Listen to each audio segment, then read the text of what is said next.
Hey there, let's talk about something really important. Have you ever noticed how often we focus on the external stuff in our lives, like what other people are doing and achieving? We look at their successes, their connections, their fancy projects, and we think that's what's driving their success. But is it? Let's be honest, we're pretty superficial creatures. We love to fixate on what we can see with our eyes.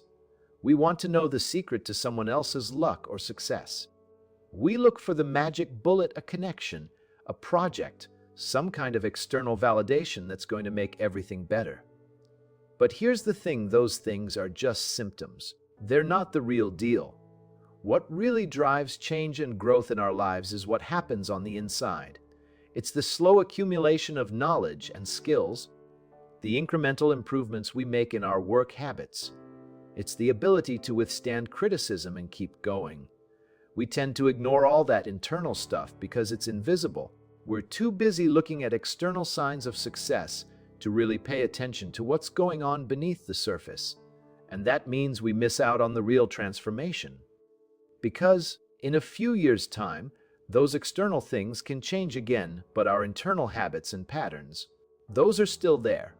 So, how do we break free from this pattern? It starts with changing our perspective. Instead of fixating on what other people are saying and doing, let's focus inward. Let's look at the smaller changes we can make to lay the groundwork for something bigger. We need to stop chasing after quick fixes and superficial solutions. What if, instead, we started focusing on what would change us from the inside out? What if we knew that if no one was looking, we'd still work on those things? That's a daily law I think is really important.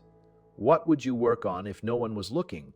It's time to get honest with ourselves and start making some real changes. Because when we do, that's when the transformation happens, not just on the outside, but from deep within.